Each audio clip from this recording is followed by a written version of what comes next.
اخواتي وحبايبي في كل مكان، السلام عليكم ورحمة الله وبركاته.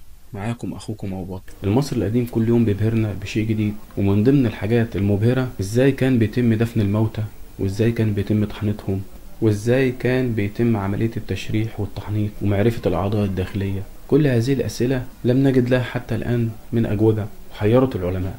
المصري القديم كل يوم بيبهرنا بشيء جديد في حياته اليومية، لكن الغريب في زمانه ان هو قدر يوصل لعلم الطب، ومن خلال علم الطب قدر يوصل لعلم التشريح، ومن التشريح قدر يوصل لعلم التحنيط.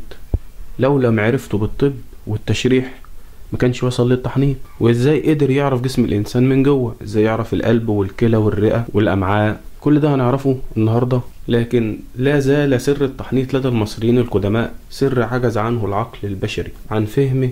وخلال عملية التحنيط لم يتركوا المصريين أي شيء بمحض الصدفة، ولكن كل ما قاموا به كان محسوبا بكل دقة، مما أدى إلى التذوق الفني والإبداع والرقي. وكل هذه الكلمات لا تكفي وصفا لأجدادنا العظماء، حيث كل ما تم اكتشافه من مقابر القدماء المصريين نجد في هذه المقابر أدوات وأواني، وكان جميعها بمثابة رموز ودلائل وفلسفة خاصة بالمصريين القدماء، وكل ما يتعلق بالمتوفي، وخاصة الأواني الكانوبية. النهاردة احنا هنتكلم عن 4 أواني كانوبية اتوجدت في مقابر المصريين القدماء. والمصريين القدماء استخدموا الأواني الكانوبية ديت لتحنيط وتخزين وحفظ أحشاء المتوفي، لتجهيزه بالعالم الآخر الأبدي. كانت هذه الأواني الكانوبية تصنع من الحجر الجيري أو الفخار، وطبعا ما كانوش بيحطوا كل الأعضاء في إناء واحد، كان كل عضو بيحطوه في إناء مخصص ليه، وكل إناء كان ليه شكل أو رمز بيرمز ليه. وطبعا هنا هم كانوا بيحطوا 4 أواني كانوبية بيحطوا فيها الأعضاء، زي المعدة والأمعاء والرئتين والكبد.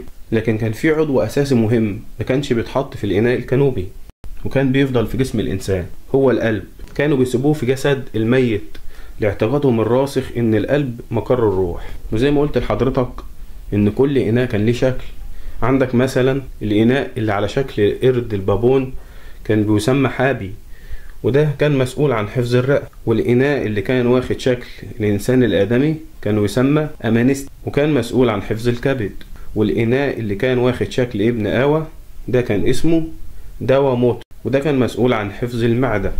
والإناء اللي كان واخد شكل الصقر كان بيتسمى قبح سنواف، وده كان مسؤول أيضا عن حفظ الأمعاء. وبعد كده كان كل إناء من الأواني ال4 دي بيصوروا واحد من أبناء حورس عشان يحرس الأعضاء، عشان يبعث في العالم الآخر والحياة الأبدية. ستظل الحضارة المصرية القديمة تبهرنا بأشياء لم نكن نعرفها.